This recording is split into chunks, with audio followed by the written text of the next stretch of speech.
सच्चिदानन्दरूपाय विश्वोत्पत्त्यादिहेतवे तापत्रयविनाशाय श्रीकृष्णाय वयं नुमः। मित्रों, आप सबका स्वागत है अपने इस YouTube चैनल पर। आज जैसा कि मैंने कल बतलाया था, कल पड़ने वाली उत्तरायणी पर्व 14 जनवरी 2022, जिसको हम सब कुमाऊं में बड़े धूमधाम से मनाते हैं। कुमाऊं के प्रमुख पर्वों में एक पर्व, लोक पर्व भी जिसको कहा जाता है, मकर संक्रांति पर्व। कल के ही दिन भगवान सूर्य नारायण मकर राशि पर प्रवेश करते हैं और इसी के साथ उत्तरायण प्रारंभ हो जाता है। उत्तरायण अर्थात भगवानों का दिन। दक्षिणायण को भगवान की रात मानी गई और उत्तरायण भगवानों का दिन माना गया। देखिए, भीष्म पितामह ने भी अपनी मृत्यु के लिए यही दिन चुना, क्योंकि भीष्म पितामह कहने लगे कि भगवान की रात्रि के समय मरूं, यह इतना श्रेष्ठकर नहीं, तो मुझे उत्तरायण का इंतजार करना है। नहीं तो इच्छा मृत्यु थी, इच्छा मृत्यु का वरदान था। चाहते तो जिस दिन सरसैया पर लेटे उसी दिन मृत्यु का वर्ण कर सकते थे, किंतु नहीं, उन्होंने कहा नहीं, अभी शुभ समय नहीं आया, मुझे उस शुभ समय का इंतजार करना है। तो उत्तरायण, जब भगवान सूर्य नारायण मकर राशि पर जब प्रवेश करते हैं, तो इसीलिए मकर संक्रांति भी इसको कहा जाता है। अर्थात सूर्य मकर राशि पर संक्रमण करते हैं, उस पर पहुंचते हैं। मकर संक्रांति के रूप में इस पर्व को हम मनाते हैं। और शास्त्रों में कथा भी आई कि इसी दिन गंगा जी भागीरथ जी के पीछे चलते चलते चलते कपिल मुनि के आश्रम से होते हुए गंगा सागर में मिली थी। तो बड़ा पवित्र दिन यह माना जाता है। कुमाऊं की लोक संस्कृति का पर्व है। इस दिन घरों में घुघुते, खजूरे आदि भी बनते हैं, जिसको दूसरे दिन कौवों को अर्पित किया जाता है, उनका भोग दिया जाता है और उसके बाद प्रसाद रूप में उसको ग्रहण किया जाता है। तो वैसे देखा जाए तो मकर संक्रांति का अपना विशेष महत्व है। मेलों का आयोजन होता है क्षेत्रों में, नगरों में, और प्रयागराज में कल से ही सब ऋषि मुनियों का आगमन प्रारंभ हो चुका होगा। कल माघ स्नान कल से प्रारंभ हो जाएगा। कुमाऊं में बागेश्वर के क्षेत्र में भी यह मेला लगता है, सरयू नदी के किनारे, बड़ा सुंदर, जिसको लोक सांस्कृतिक पर्व के रूप में हम सब मनाते हैं। तुलसीदास जी भी अपनी रामचरितमानस में लिखते हैं, माघ मकर रविगत जब होई। जब भगवान सूर्य नारायण मकर राशि में प्रवेश करते हैं तो सब तीर्थ जितने हैं कहाँ पहुँचते हैं? तीर्थराज प्रयाग में स्नान करने। तो इतना महत्व है। सुर नर मुनि कह रहे हैं कि सुर भी पहुँचते हैं, नर भी पहुँचते हैं, मुनि भी पहुँचते हैं, सब स्नान करने प्रयागराज में पहुँचते हैं। तो इतना महत्व है। सारे देवता कल, क्योंकि कल देवताओं का दिन प्रारंभ हो रहा है, तो इस दिन स्नान करने तीर्थराज, तीर्थों का राज्य जो प्रयागराज है, वहाँ स्नान करने पहुँचते हैं। वैसे तो लोक प्रथाएं बहुत हैं इस विषय में कि किस लिए यह प्रारंभ हुआ, मकर संक्रांति किस लिए इतना विशेष महत्व है। कथाएं बहुत हैं। एक कथा आई कि पुराने समय में चंद्रवंशी राजाओं के समय में एक बहुत श्रेष्ठ राजा हुए, उनकी कोई संतान नहीं थी। तो भगवान की बड़ी प्रार्थना की तो उससे संतान प्राप्त हुई, पुत्र रत्न प्राप्त हुआ और उसका नाम उन्होंने रखा घुघुती। अपने पुत्र से बड़ा प्रेम करते थे।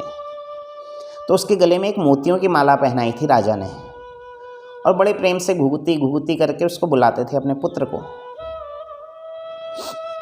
तो कहते हैं कि वह घुघुती जो था वह पर्यावरण बड़ा प्रेमी था, पशु पक्षियों से बहुत प्रेम करता था। तो उसके राज्य में कौवों से उसको बड़ा प्रेम था, उनको भोजन देता, उनका ध्यान रखता, और कौवों को पक्षियों में सबसे चतुर माना गया। कहते हैं कि पक्षियों में चतुर काग बहुत चतुर होता है। कई कथाएं भी आती हैं, बचपन में भी हमने पढ़ी थी प्यासा कौवा, जिसमें कौवा मटके में कंकड़ डाल डाल के अपनी प्यास को बुझाता है। तो यह उसकी चतुराई को दर्शाता है कि काग कितना श्रेष्ठ चतुर पक्षी है। तो वह चंद्रवंशी जो राजा था, एक बार उसका जो प्रधानमंत्री था वह राजा जब घुघुती हुआ उससे ईर्ष्या करने लगा, क्योंकि वह पहले सोचता था कि इस राजा की कोई संतान नहीं है, राज्य मुझे मिल जाएगा। किंतु घुघुती के होने से अब जो उसको निष्कंटक राज्य लगता था वह घुघुती कांटे के समान चुभने लगा। तो एक दिन घुघुती का अपहरण कर लिया, उसकी मृत्यु कर दूंगा यह सोचते हुए उस मंत्री ने रात्रि में सोते हुए ही उसको उठा ले गए। किंतु यह दृश्य देख लिया कौवों ने और पीछा किया कि कहाँ लेके जा रहा है। पहुँच गए उस स्थान, और इधर राजमहल में रानियों का, राजा का रो रो के बुरा हाल कि पुत्र कहाँ गया, कि पुत्र कहाँ चला गया। तो इधर यह कौवे पहुँच गए जहाँ इस घुघुती को लेकर गए थे। तो इस घुघुती ने अपनी रक्षा के लिए उन कौवों से कहा कि आप मेरी रक्षा करो, और अपने गले की माला दी उसको। तो कौवे उस माला को लेकर पहुंच गए राजा के पास।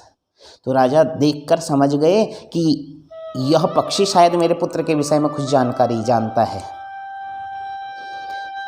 तो कौवे का पीछा करते करते राजा वहां पहुंच गए, अपने पुत्र को सही सलामत पाया। मंत्री को कारागार में डाल दिया गया। तो तब राजा ने कौवों के लिए कहा कि आप सब कौवों का संरक्षण करें, इस दिन कौवों के लिए मिष्ठान बनाएं, भोजन बनाएं। तो तब से वह किंवदंती प्रचलित हो गई, काले कौवा काले घुघुती माला खा ले। पहले जब हम छोटे छोटे थे बचपन में बहुत ज़ोर ज़ोर से हल्ला करते थे। इस दिन कौवों के लिए भोजन बनाकर भी रखा जाता है। तो किंवदंतियाँ बहुत हैं, किंतु मुख्य जो इसका शास्त्रों में वर्णन आया, देवताओं का दिन माना गया कि देवताओं का दिन इस दिन से प्रारंभ हो जाता है। सब शुभ कार्य प्रारंभ हो जाते हैं।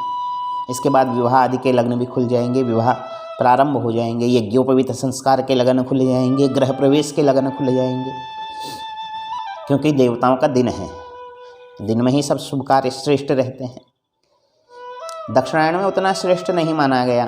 यज्ञोपवीत संस्कार, गृह प्रवेश, वास्तु पूजन, प्राण प्रतिष्ठा आदि जितने भी शुभ कर्म हैं यह उत्तरायण में ही श्रेष्ठ माने गए। तो उत्तरायण है भगवान का दिन। कल से यह उत्तरायण प्रारंभ हो रहा है। भगवान सूर्य नारायण मकर राशि में प्रवेश करेंगे, और कहीं कहीं कहा गया कि मकर राशि का स्वामी है शनि, और सूर्य का पुत्र है शनि। तो भगवान सूर्य अपने पुत्र से मिलने जाते हैं। अपने पुत्र का दर्शन करने के लिए भगवान सूर्य पहुंचते हैं, क्योंकि पिता और पुत्र में उतनी बनती नहीं।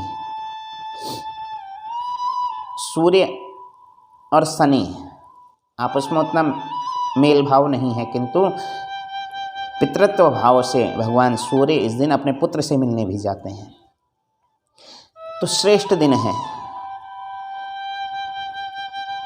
कल भगवानों का पूजन आदि का विशेष महत्व बतलाया।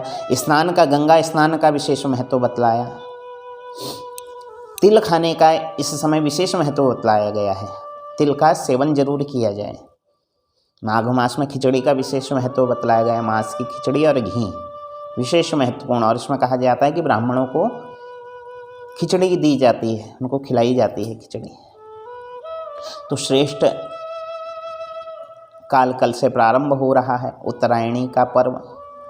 जिसको हम सब बड़े धूमधाम से मनाते हैं। कुमाऊनी में इसको उत्तरायणी पर्व, उत्तरायणी पर्व भी कहा जाता है, मकर संक्रांति भी कहा जाता है। श्रेष्ठ दिन कल से प्रारंभ हो रहा है। सब प्रकार के शुभ कार्य कल से प्रारंभ हो जाएंगे।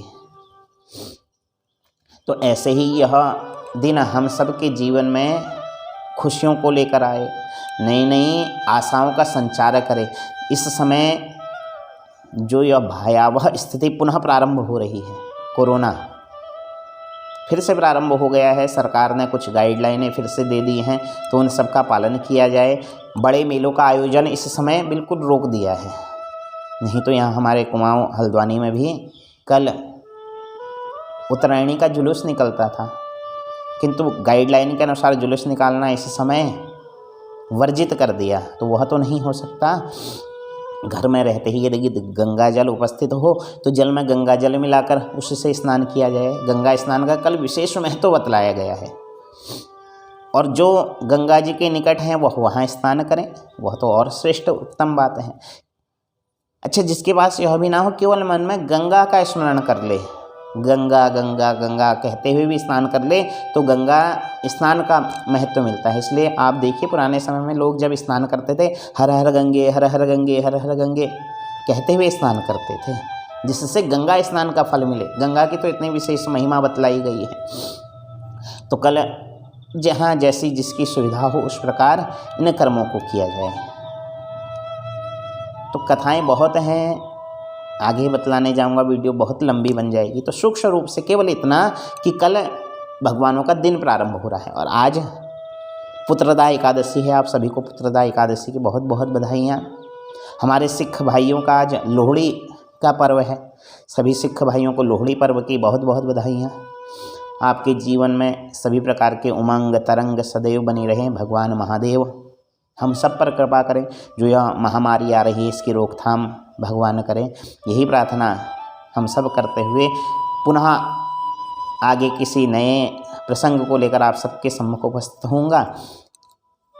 आज के लिए केवल इतना ही। तब तक के लिए आज की राधे राधे, जय श्री राम, हर हर महादेव।